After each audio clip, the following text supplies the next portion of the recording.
Hello, Larry Seidlinger for LCTV, and once again I'm on the Miles campus of Lincoln Health, and today my guest is Cindy Wade, the Chief Operating Officer of the Lincoln Health here at Miles Center. And Ms. Wade, thank you very much for joining us, taking a few minutes out of your busy day. I've got a few questions for you. Okay, thank you. I understand that you found that some patients are not comfortable coming in for care as they have the safety concerns. Can you walk us through some of these safety precautions that you have in place? I'd be happy to, and it's a really great question.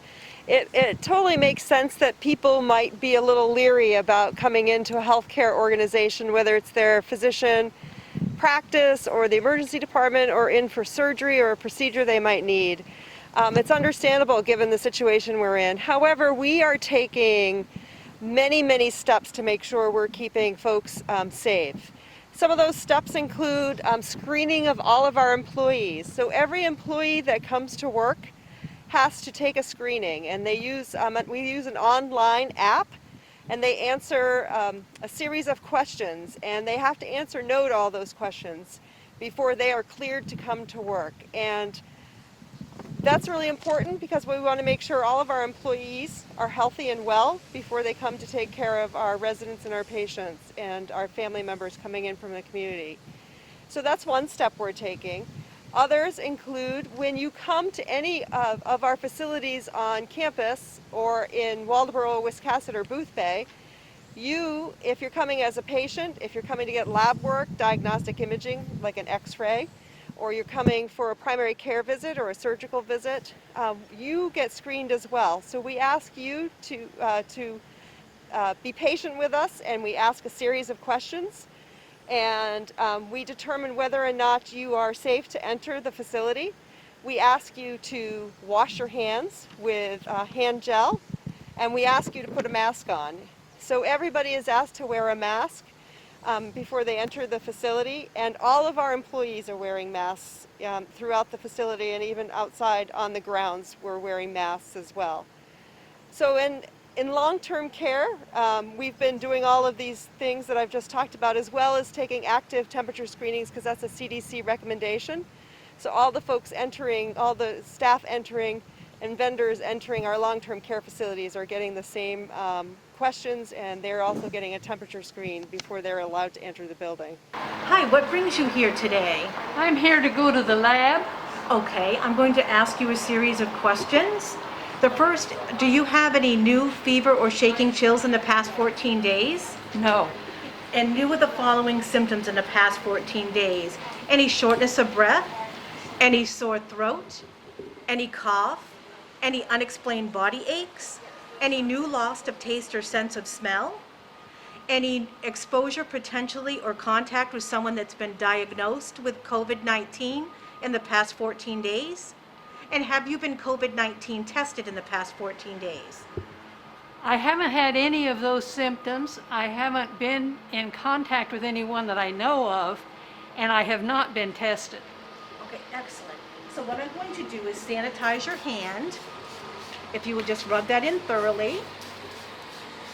And are you comfortable with the mask that you have on? I am. Okay. So you will need to go to patient registration. Are you aware where that is in the hospital? Yes, I do know. Okay. You can go right down to patient registration. They'll register you. Then you'll go on to the lab when they're ready for you. Thank you. Thank you, and have a good day. Thank you. Are there different processes in place for certain areas or certain services?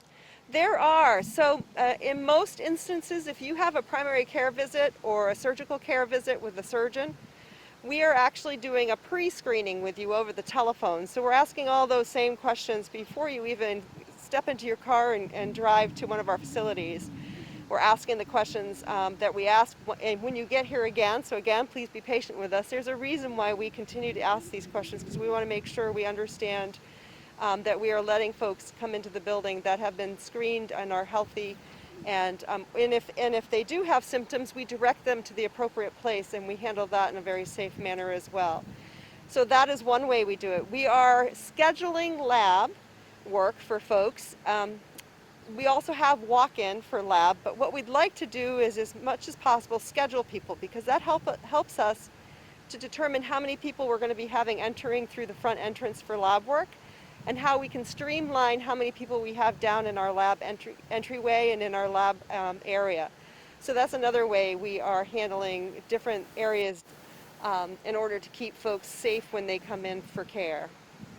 I also wanted to ask you if Lincoln Health will be expanding its testing to participate in the drive-through swab or send testing to the state. That's a very popular question, and thank you for asking. So the state has endeavored to do a swab and send a program and have facilities throughout the state of Maine be able to provide testing.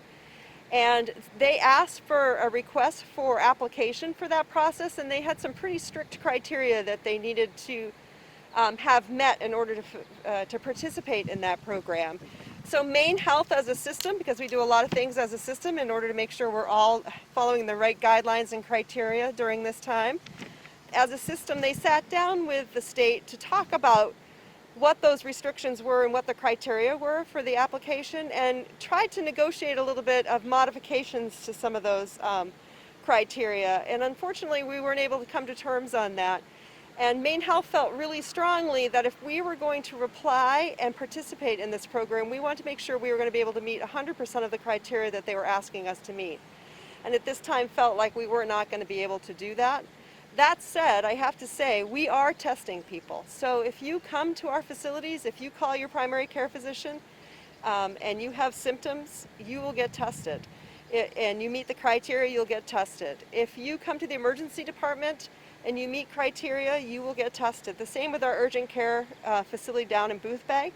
If you come in and you meet the criteria for testing, we will test you. So we are testing, and we're using our Nordex laboratories in Scarborough to run those tests, and we have a really great turnaround time for that testing. So we feel like we are able to meet community needs. We just can't participate in the swab and send program as it's written today.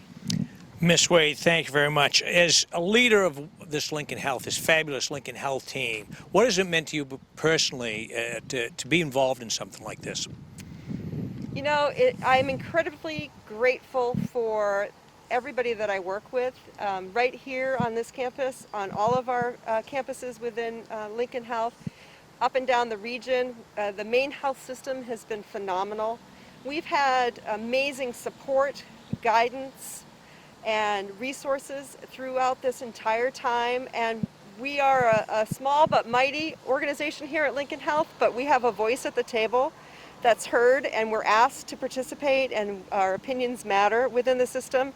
And just cannot say enough about the teamwork that has occurred, and just the members of all of our departments and our care team that have put in long hours and are doing everything they can to make sure that our patients, our residents, our community is safe. And by leading the way, by showing masking is what we should be doing, social distancing is what we should be doing, hand washing is what we should be doing in order to decrease the spread of COVID-19. And every single person that works within this organization takes that to heart and has just done an amazing job. So I couldn't be more proud and more grateful to work for an organization like we have. Well, Ms. Wade, it must be extremely gratifying to be part of that team and be It the leader is. of that team. And I want to say thank you very much from LCTV and the community for taking a few minutes and just sharing with us all that goes on here. It's an amazing effort, amazing teamwork. So thank you once again. So for LCTV, I'm Larry Seidlinger, and once again, I'm on the Miles campus of Lincoln Health and bringing you our weekly update. Today, my guest has been Chief Operating Officer Cindy Wade. We hope you enjoyed this little informative update, and we'll see you here next week. Thank you.